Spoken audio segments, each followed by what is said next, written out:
Hi friends, welcome to my YouTube channel. ఈరోజు పన్నీర్ బిర్యానీ చేశాను. 1.5 glass basmati బియ్యం తీసుకొని అరగంట సేపు నానబెట్టాను. అలాగే మిక్సీ జార్ తీసుకుని అందులో 2 టమాటాలు, 2 పచ్చిమిర్చి, 2 వెల్లుల్లి రెబ్బలు, కొత్తిమీర, పుదీనా పేస్ట్ అలా చేసుకుని ఒక బౌల్లో తీసుకుని 1 టేబుల్ స్పూన్ కారం, 1 table spoon salt, 1 table spoon పసుపు, 1 టేబుల్ స్పూన్ ధనియాల పొడి, 1 టేబుల్ స్పూన్ గరం మసాలా పొడి, 1 టేబుల్ స్పూన్ బిర్యానీ మసాలా పొడి వేసాను. అలాగే 1 జాపత్రి పువ్వు, 2 ఇలాచి, 2 లవంగాలు, 2 దాల్చిన చెక్కలు, 1 కప్పు పెరుగు అవి వేసి మొత్తం మిక్స్ చేశాను. 200 గ్రామ్స్ పన్నీరు తీసుకున్నాను, అవి కూడా వేసి మిక్స్ చేశాను. 1 క్యారెట్ ముక్కలను తీసుకున్నాను. 1 కప్పు బఠానీలు అన్నీ కలిపాను. 1 టేబుల్ స్పూన్ నెయ్యి వేసి కూడా వేసాను. తర్వాత ఒక బాండి తీసుకొని అందులో 2 టేబుల్ స్పూన్ ఆయిల్ వేసి స్ప్రెడ్ చేశాను.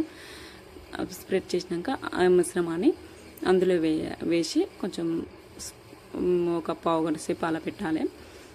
ఫ్రెండ్స్, ఈరోజు పన్నీర్ బిర్యానీ చేయాలని మా పిల్లలు ఒకటి అడిగారు. సండే స్పెషల్ చేయి మమ్మీ అని అన్నారు, అందుకే చేశాను. ఫ్రెండ్స్, నా వీడియో నచ్చినట్లయితే షేర్ చేయండి, లైక్ చేయండి, సబ్స్క్రైబ్ చేసుకోండి. డే టైం అయితే మా పిల్లలకు స్కూల్ ఉంటుంది కాబట్టి వీలు కాదు. సండే ఉంటేనే ఏదైనా ఒక స్పెషల్ చేయమంటారు. ఇంకా మొన్న లాంగ్ వీడియోలు కూడా కుదరలే ఫ్రెండ్స్, నాకు వీలు కాలే. అందులో మనం ఫ్రై చేసుకున్న ఆనియన్స్, కొద్దిగా కొత్తిమీర వేయాలి. తర్వాత పక్కన స్టవ్ పెట్టుకొని గిన్నెలో 4 గ్లాసెస్ వాటర్ వేసుకోవాలి. 4 గ్లాసెస్ వాటర్ వేసుకున్నాక అందులోనే కొద్దిగా బిర్యానీ ఆకు, 2 ఇలాచీలు, గరం మసాలా, జాపత్రి పువ్వు, దాల్చిన చెక్క, ఇలాచీలు, లవంగాలు కూడా వేసుకోవాలి. తర్వాత అందులోనే మనకు 2-3 పచ్చిమిర్చి కూడా వేసుకోవాలి. కొద్దిగా కొత్తిమీర కూడా వేసుకోవాలి.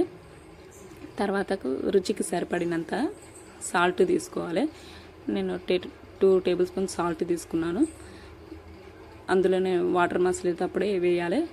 వాటర్ మసిలాక మనం నానబెట్టుకున్న బియ్యం ఉంటుంది, అందులో వేసుకోవాలి. ఒక పావు గంట సేపు ఉడకనిచ్చి, అంటే ఒక 70% ఉడకనివ్వాలి ఫ్రెండ్స్. లేకపోతే మెత్తగా ఉడికితే అది బాగుండదు బిర్యానీకి. మెత్తగా కొంచెం 70% ఉడికితే చాలు. అలా తీసుకొని చేతిలోకి అలా అయ్యేటట్టు చాలు. తర్వాత మొత్తం ఆ మిశ్రమం ఉంది కదా, ఆ మిశ్రమంలోకి ఆ రైస్ అందులో వేసుకోవాలి. నేను ఒకసారి అలా వేసుకున్నాక కొద్దిగా కొత్తిమీరతోటి వేసాను. పైన కొంచెం కొత్తిమీర వేసుకుంటూ వచ్చాను. మళ్ళీ ఇంకోసారి కూడా రైస్ వేసాను. అందులో వేసుకున్నాక కొద్దిగా కొత్తిమీర, ఆనియన్స్ మన ఇష్టం, పుదీనా వేసుకోవచ్చు, కరివేపాకు వేసాను. తర్వాత మనం ఆయిల్ ఉంటుంది కదా, ఆయిల్లో కొంచెం పసుపు వేసుకొని కలర్ వచ్చేటట్టు కలుపుకొని ఆ రైస్లో వేసుకోవాలి. కొంచెం అలా కలుపుకున్నాక ఒక 10 మినిట్స్ సిమ్లో పెట్టి మగ్గనివ్వాలి. తర్వాత సర్వ్ చేసుకోవాలి.